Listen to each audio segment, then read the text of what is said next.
Do you want to know more about building model railroads? Why don't you stick around and watch this segment, see how we do it on my unscaled model railroad, the Sayre Secondary.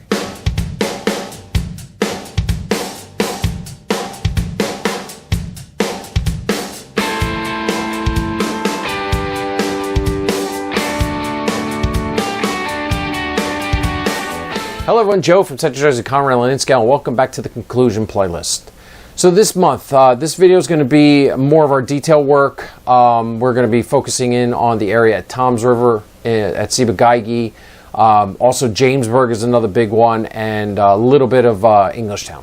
So this whole sequence here, last month's and this month's video, was kind of shot over a 2 to 3 day period, and I pretty much got going down in Sayreville, and then the momentum kept building, and I had supplies and stuff, so I just kept right on going. Kind of went through and got most of the scenes. So now the only areas that don't have details and people would be Englishtown. So yeah, I thought it'd be great to put it in on video, kind of just, you know, memorialize it, that this is the where our construction is on the layout, and you know, just to kind of document. All right, so why don't we head over and watch the video real quick. It's going to be another short video. I don't anticipate it being too long. I might talk you through a few points, and then we'll come back and we'll talk about it.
Okay, so there you go. That's how we did it. So, Jamesburg. Yeah, you know, Jamesburg came out really good initially. And then over time of me standing there and watching trains go through it, I'm like, it's missing the details. You can totally tell. There's no people. A lot of signs are missing. A lot of little doodads and knickknacks. So, yeah, that's kind of why I just went ahead and did it. Now, Jamesburg itself, it's not really like an industrial area. It's a town, so it's kind of... and actually, when you go through there, even in existence today, it's still a well-manicured, well-maintained area down there by the tracks. The grass is always mowed. It's real clean. There's no junk and stuff laying around. So, really didn't focus in on the discarded stuff, but I made sure to put in a lot of like life stuff. You know, like the newspaper vending machines, the fire hydrants, the signs, the park benches with people sitting on it. So, yeah, that was really needed down there in Jamesburg. And I think now that it's all done, looking back, it looks a lot better. So there's still a few more things that I missed and didn't realize until afterwards. I think like the two storefronts, I want to make some signs because you're looking at the storefronts and you still don't know what they are. It's supposed to be a Chinese food place and a florist. So I got to get those signs and put those up. Unfortunately, sorry, I kind of overlooked it during the video. Then I headed over to Manalapan Lake because the spillway there has that center block that has all the control valves on it to open up the gates. There's actually a walkway out there, but it's kind of has a fence on it to keep people from walking out there to go fishing. So I kind of never finished that scene, so I was able to get in there with some spare parts that I had from other scratch build projects, and I was able to put together that scene. So we finished that up. So then I went around the curve there into Englishtown just a little bit because I had a scene that I found from Woodland Scenics, and it was an in-scale barbecue. And I thought that would be really great for that blue house there by Agway. So I went ahead and put that in. I had the switch stands for all the turnouts, so I went ahead and installed those, and I put in the bunker for the crossing signals. And then I stopped there. I still have a lot more stuff to get, like specific for the lumber yard. I need some forklifts and all that stuff. So I stopped there, and I'll come back at a later date. Then we headed over to Ciba Geigy. So as beautiful as Ciba Geigy is, it still had that, you know, when you were looking at it, like it's missing something. It's missing the people. You know, it's missing the workers. So I was able to get in there. I had a great set that I had found from Pola. It was actually labeled Pola warehouse workers, but the attire that they were wearing really kind of looked good in a chemical plant facility with the overalls and the hard hats. So I used all that set down there. Definitely going to keep that for the future. I like that set for other scenes. So I put those out, put some details and a little scene of a guy using a fork truck to move some crates out on the loading docks. Did all that, and then, you know, step back, and I'm like, it's still missing something, and I'm like, it needs the smoke treatment, just like it did over in Saraville. So got to work on that.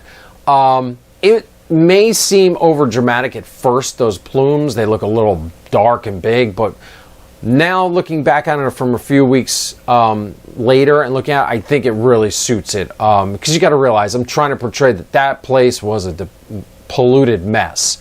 And they really didn't care about what they were emitting in the atmosphere. So yeah, I think it really fits in, and it really touches off the scene. Again, I use the aluminum wire to support it in the stacks, but I can always just pop it out. And if later on, if I'm saying, yeah, I don't really like it anymore, I'll just do it again because I didn't make it permanently affixed. So now that all that's done in Ciba Geigy, I'm really going to call that scene done. I can't think of anything else I would want to change or do over there. I think that is the pinnacle of my work right there is Ciba Geigy. It came out awesome. I love coming down here, just turning the lights on and just watching, looking, you know, picking out all the details. Even though I made it, I still like, oh, that looks really good. So yeah, that scene's really done now.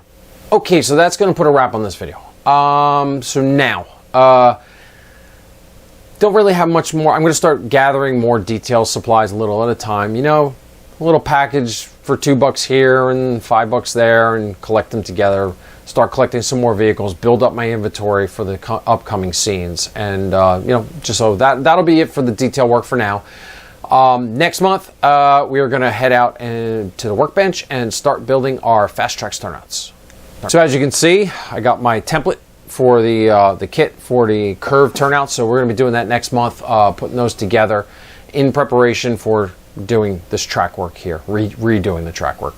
The number 6 turnout is on its way, and I anticipate by the time I'm done filming the curve turnout video that the number 6 straight will be here, and we can get right into that.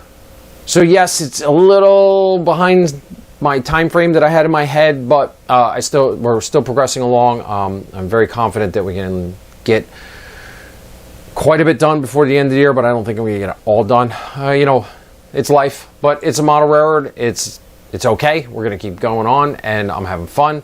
As long as I'm done, you know, to the done port, however you want to say that, you know, by early next year, I'll be very, very happy. And I'm glad you're following along. Okay, so that's going to put a wrap on this video. So if you're seeing this video for the first time and you like what you're seeing, please subscribe to the channel because we'd love to have you following along. Don't forget to check us out on Facebook, Instagram, and TikTok. And otherwise, that's all I have for it, and I'll see you next time. Thanks.